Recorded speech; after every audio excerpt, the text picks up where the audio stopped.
You think your life is hard. Your back hurts, your job is stressful, you didn't sleep well, you have 17 unread emails. Now imagine all of that. But also you have a tooth infection, and there are no painkillers, and the infection is going to spread to your jaw, and then to your brain, and you are going to die from a toothache. Welcome to ancient times. Being born in ancient times was one of the worst things that could happen to a human being. Not because life was sad, not because people were unhappy, but because the simple act of staying alive required surviving things that would be completely routine emergencies today. A cut, a cold, a bad tooth, a difficult pregnancy. All of them could kill you. Easily, quickly, without warning. So let's go through exactly how bad it was, starting from the very beginning. The first problem started before you even took your first breath. Being born in ancient times was already trying to kill you. Infant mortality in prehistoric populations was catastrophic. Researchers studying ancient burial sites found that in some communities, up to 40 to 50% of children died before reaching age 5. Think about that. Half the children born didn't make it to their 5th birthday. This is actually why you've probably heard the statistic that ancient humans only lived to 30. That number is misleading. It's an average that gets pulled down massively by all the babies and children who died young. If you actually survived childhood, you could reasonably expect to live into your 40s or even 50s. But first you had to survive being born. For mothers, childbirth was one of the leading causes of death. No hospitals, no surgeons, no blood transfusions. If something went wrong, and things went wrong constantly, there was very little anyone could do. A woman going into labor in ancient times was entering one of the most dangerous situations a human body could experience, with nothing but the knowledge and hands of whoever was nearby to help her through it. Let's say you survived birth. Congratulations. Now everything else is trying to kill you. Something as simple as a cut on your hand could end your life. Today, if you cut yourself badly, you wash it, maybe get some stitches, take some antibiotics if it gets infected, and move on with your life in a week. In ancient times, a cut that got infected had a realistic chance of becoming sepsis, a full-body infection that would spread through your bloodstream and kill you in days. There were no antibiotics, no antiseptics, no understanding of bacteria at all. Ancient healers had remedies. Honey was used as a wound dressing and actually has mild antibacterial properties. Certain plants had genuine anti-inflammatory effects. But against a serious infection spreading through your blood, none of it was enough. People died from infected wounds routinely. From a scratch. From a thorn. From stepping on a sharp rock barefoot. And then there were the teeth.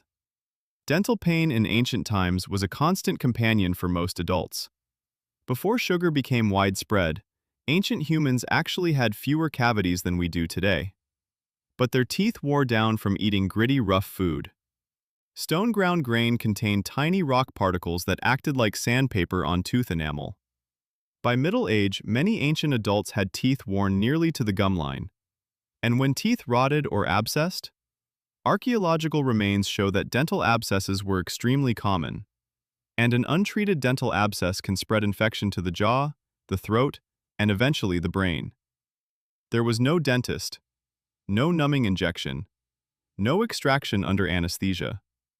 If someone was brave enough to pull a rotten tooth, they did it with their hands or a crude tool, with the patient fully conscious, with no pain relief whatsoever.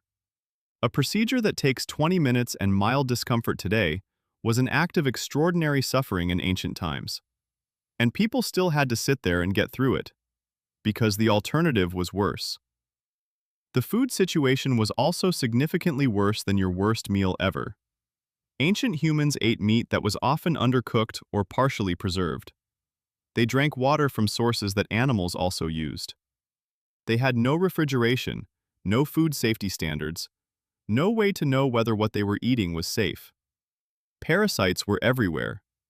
Archaeological analysis of ancient latrines and fossilized remains has found evidence of roundworms, tapeworms, whipworms, and liver flukes in ancient human populations across every continent. A tapeworm living in your intestine could grow to several meters long, and you would have no idea it was there except for the constant fatigue, malnutrition, and stomach pain that you would simply accept as part of life. Because in ancient times, feeling somewhat terrible all the time was just normal. And then came winter. For most of human prehistory, winter was not a season, it was a threat. Hunter-gatherer groups followed food sources through the warmer months, hunting, gathering, building up reserves. But when winter came and the game moved on and the plants died and the ground froze, starvation became a real possibility. Studies of ancient human remains show evidence of nutritional stress. Periods where bone growth essentially paused because the body was not getting enough food. These lines visible in bones are called Harris lines, and they appear frequently in ancient skeletons, suggesting that going hungry for extended periods was a regular experience, not a diet, not an inconvenience. Actual hunger that weakened your body and made everything else more likely to kill you.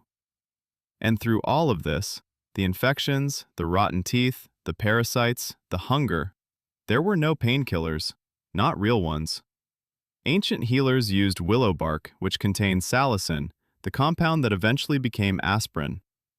Some cultures used alcohol or plant-based compounds to dull extreme pain, but nothing like what we have today.